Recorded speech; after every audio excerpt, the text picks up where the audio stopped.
A década de 20 foi uma década de intensas transformações no campo político, social, cultural. Novas tecnologias foram introduzidas na cidade. Então houve um crescimento muito acelerado e, de certo modo, um crescimento desordenado.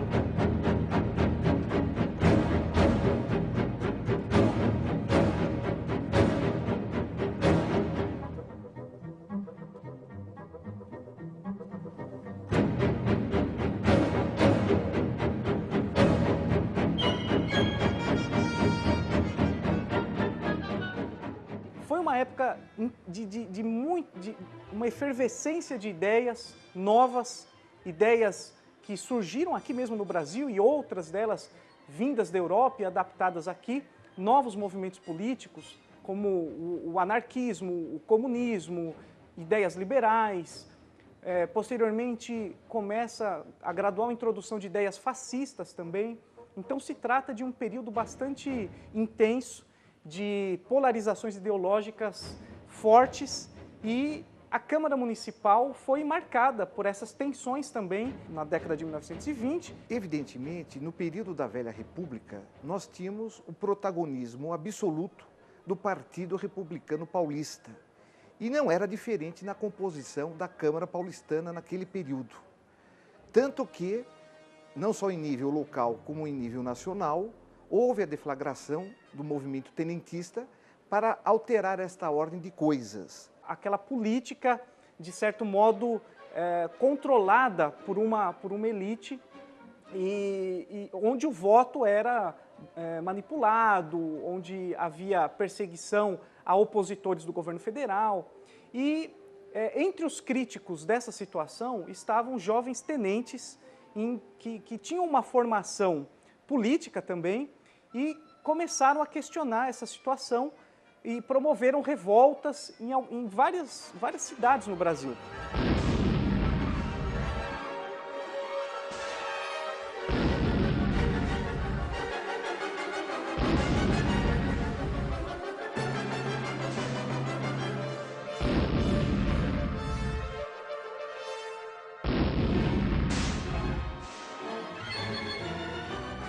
A Câmara ela permaneceu fechada nesse período, porque não havia condições diante desse clima de combate. Quando ocorre a Revolução de 30 e a deposição de Washington Luiz, uma das primeiras medidas de Getúlio Vargas foi fechar todos os legislativos, em todos os níveis, municipal, estadual e federal. Então, a Câmara Municipal, nesse contexto todo, também foi fechada. Em 1932, as forças vencidas pela Revolução de 30 aqui em São Paulo, os perrepistas, e as forças que até então haviam apoiado Getúlio Vargas, mas que se sentiram traídas diante do não comprometimento dele na execução daqueles princípios democráticos, leia-se, os membros do Partido Democrático teriam unido forças para deflagrar o movimento constitucionalista a partir de 9 de julho daquele ano.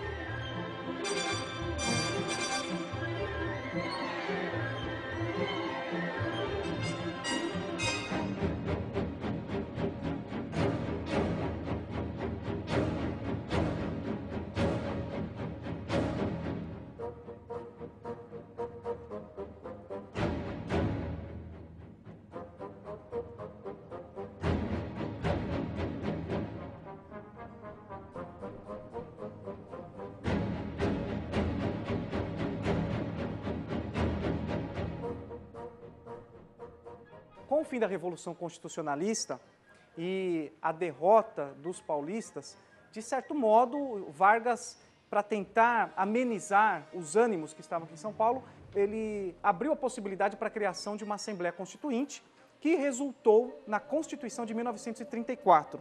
Uma Constituição que possuía características democráticas. Tanto é que ela previa eleições para os legislativos. Em 1936, houve eleições para a Câmara Municipal de São Paulo. Foram eleitos 20 vereadores. Em novembro de 1937, com o argumento de que os comunistas estavam articulando mais um movimento armado, como havia acontecido em 1935, Getúlio Vargas promoveu um golpe e acabou com essa ordem que existia, criando o chamado Estado Novo. Novamente, a Câmara Municipal foi fechada.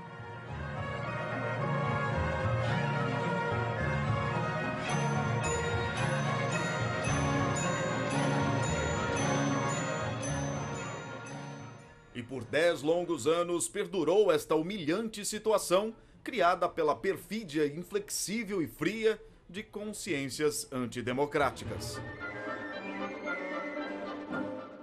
Já havia sido anunciada por Vargas a criação de uma Assembleia Constituinte que preparou uma nova Constituição para o Brasil em 1946, Constituição promulgada nesse ano, que anulou a Constituição que havia sido feita em 1937. Essa Constituição tinha características democráticas, previa o pluripartidarismo e previa eleições para os legislativos também, mas no caso da Câmara Municipal só ocorreram eleições em 1947. Em maio de 1947, por provocação de um deputado do PTB, Barreto Pinto, o Tribunal Superior Eleitoral acabou por cassar o registro do Partido Comunista do Brasil, sob a alegação de que se tratava de uma organização que atentava contra os princípios democráticos. E a fundamentação foi encontrada na própria Constituição Democrática de 1946. É um momento de redemocratização, porém não gradativo, como foi depois também do golpe de 64, quando os prefeitos ainda são nomeados e existe apenas a eleição de vereadores para a Câmara Municipal de São Paulo. Aqui em São Paulo, o PST assumiu grande parte da militância comunista e na eleição ocorrida em 9 de novembro de 1947, elegeu simplesmente 15 dos 45 vereadores que viriam a compor a Câmara a partir de janeiro de 48. Eles se abrigam na legenda do PST e são cassados na véspera, os seus registros de candidaturas são cassados na véspera da posse. A posse marcada para a tarde do dia 1º de janeiro de 48, e isso os anais acabam não registrando, na história oficial da casa, houve uma grande manifestação da parte desses eleitos que foram cassados à última hora, de partidários e simpatizantes, na calçada do Palacete Prats, lá na rua Líbero Badaró, no número 377. A polícia acabou intervindo, prendendo alguns membros daquela manifestação, dentre os quais Adroaldo Barbosa Lima, um dos eleitos. Dentro da minha convicção, eu sou o remanescente dos 45, né? Infelizmente, os demais não estão aqui presentes. A minha lembrança é como se fosse ocupando essas poltronas, né?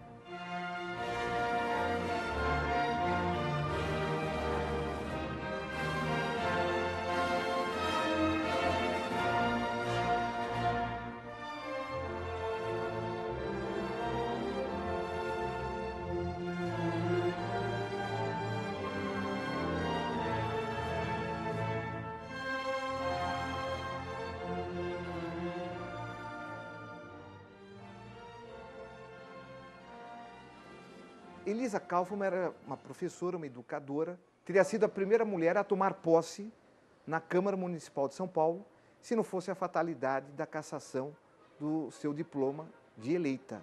E muitos desses vereadores eleitos, se tivessem efetivamente exercido o próprio mandato, teriam tido futuros políticos auspiciosos, ainda pelo PST ou por outras siglas. Eu acho que ela não quis se candidatar porque foi uma época complicada do país, né? Quer dizer, até uma determinada, até 50, 50 e pouco, né? Ainda estava Dutra, não tinha.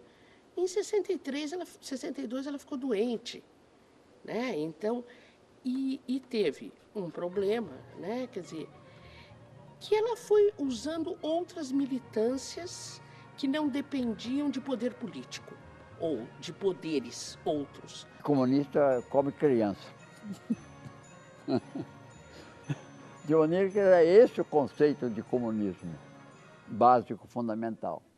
E as Forças Armadas eles dominavam bastante para entenderem que realmente o comunismo, para nós no país, não é admissível. Essa manobra de cassação dos comunistas eleitos no pleito municipal de 1947, eu reputaria como uma verdadeira carnificina político-eleitoral. Porque não havia fundamentação jurídica alguma para desqualificar o Partido Social Trabalhista. Não quero, não posso e não devo quebrar a magnificência deste espetáculo, referindo-me ao tumulto das paixões políticas que agitam o nosso país, que agitam o mundo. Não, a hora é tão solene e tão imponente que o Partido Trabalhista Brasileiro silencia, neste momento, porque o tumultuar de paixões aqui expostas provocaria naturalmente um ambiente pouco recomendável a esta solene festividade. Nós fomos estudar os regimentos antes de ocupar a tribuna, entendeu?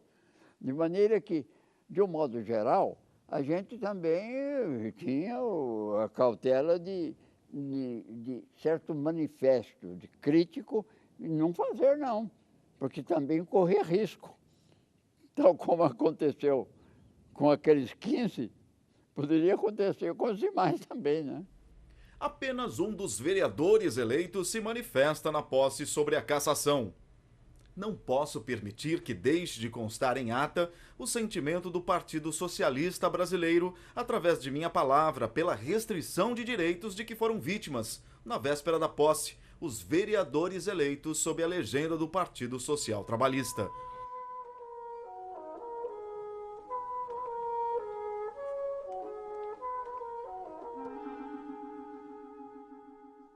Essa omissão eu não perdoo, né? Quer dizer, se você tem 15 vereadores cassados que tinham sido eleitos, né? Por que eles foram cassados, né? Porque se tivesse a corrupção de um ou de outro, uma coisa, mas terem sido cassados por ideologia e ninguém fez nada. Com a cassação dos 15 comunistas ou dos 15 vereadores eleitos pelo PST, se ocasionou um novo cálculo do chamado quociente eleitoral e do quociente partidário, redistribuindo as 45 cadeiras colocadas em disputa. E o partido que mais se beneficiou dessa situação, até pelas regras do Código Eleitoral colocadas à época, foi o Partido Social Progressista, capitaneado pelo já eleito governador da época, Adhemar de Barros. De 8 cadeiras, o PSP pulou para 17. Sabe o que aconteceu nessa história? Isso não tenho medo de dizer. Criou-se um senadinho durante todo o período da legislatura. Eles criaram um governo paralelo? Não é governo paralelo, gente que tirava vantagens. O vereador José Cirilo estaria tentando achacar os donos de cinema. Por quê? Ele fez um tabelamento dos ingressos, e esse era o projeto, e precisava até. Só que depois ele começa a pedir, através de outros, dinheiro para retirar o próprio projeto que ele fez. Isso tornou-se uma CPI secreta.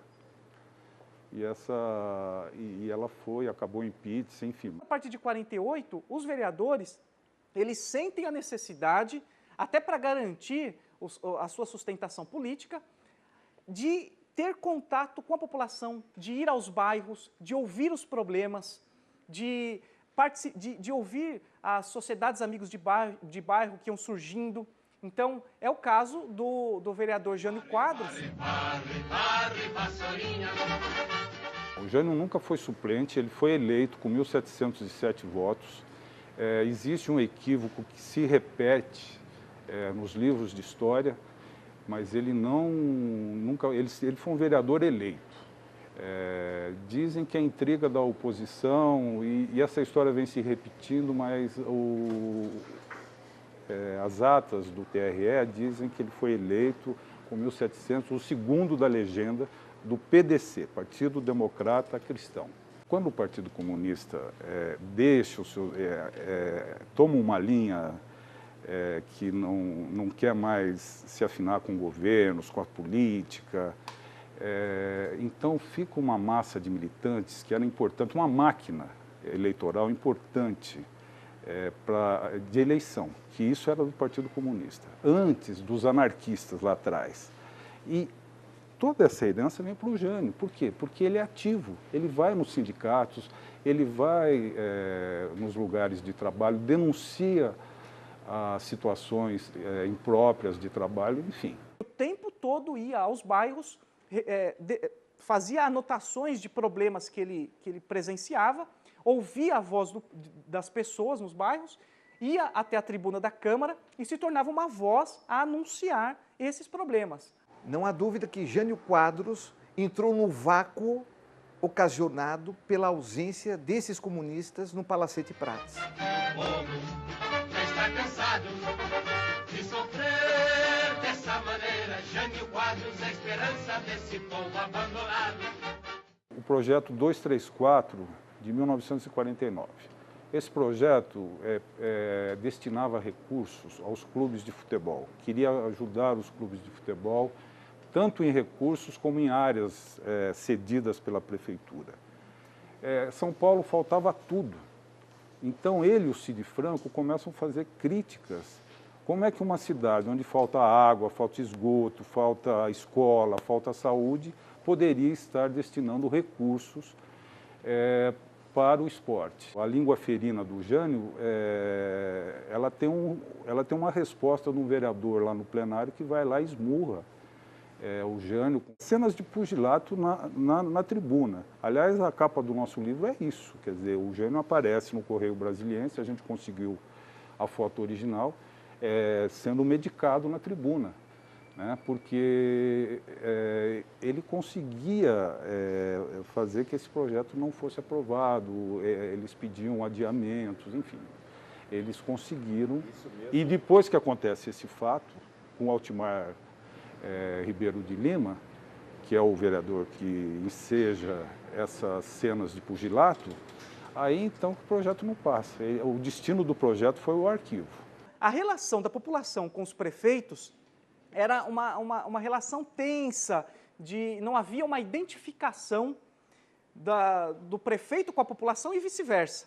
Então, a Câmara e os vereadores, eles se tornaram o meio pelo qual a população fazia sua voz chegar na tribuna e chegar ao prefeito e a outras instâncias de poder.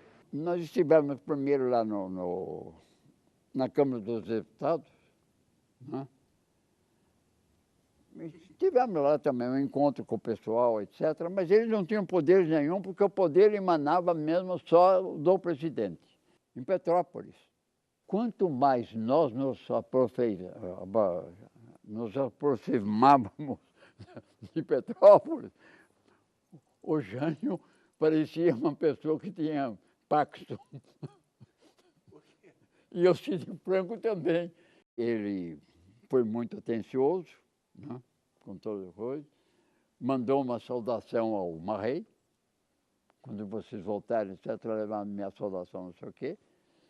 Aí, nosso objetivo é o seguinte, que o presidente da República, nós estamos pleiteando que possamos eleger o prefeito. A quantidade de projetos apresentados é grande. O que é aprovado, como acho que toda a legislatura, é bem pouco em relação, mas trabalhou-se em muitos. Por exemplo, projetos que não foram aprovados eram importantes. Com certeza, tem muitos. Mas o que acaba tendo importância são os debates em torno, por exemplo, um debate sobre as contas do Paulo Lauro. O Paulo Lauro foi o primeiro prefeito desta legislatura, quer dizer, ele já vinha como prefeito em 47. Em 48, então, quando eles tomam posse, o Paulo Lauro era prefeito. Quando vão avaliar as contas dele de 47, há debates acirrados no plenário e que acabam levando à queda dele. Quer dizer, então você veja, não foram aprovadas as contas e a sequência dessa história é outro prefeito nomeado. Eu não via razões nenhuma para ser destituído o Paulo Lauro, porque ele era uma dignidade fantástica. O Adhemar, na verdade, é quem lidera a bancada do PSP e ele nomeia o prefeito, portanto é ele a grande figura que está do outro lado do Jânio. Então começa ali essa dualidade entre Adhemar e Jânio Quadros. E o Jânio, claro, percebe tantas falhas no poder público que ele passa a ver ali um caminho para ele se firmar. Apesar dela ser uma democracia restritiva, como nós vimos no episódio da cassação dos vereadores. Mas existiam possibilidades e eu acho que muitos dos vereadores que participaram dessa legislatura, eles aproveitaram essa oportunidade para expor seus pontos de vista, para expor os problemas, fazer oposição aos prefeitos, ao governo do estado, discutir problemas nacionais também. E o resultado de tudo isso, entre outras coisas, foi que um vereador conseguiu, nessa cidade que já havia se tornado a cidade mais importante, né, na discussão política nacional, conseguiu fazer sua trajetória política de crítica a Adhemar de Barros, né, que era o governador, e depois construiu sua carreira chegando até a presidência da República, que foi Jânio Quadros. Jânio Quadros é certeza de um Brasil moralizado. Alerta, meu irmão, vassoura conterrâneo. Vamos vencer com Jânio.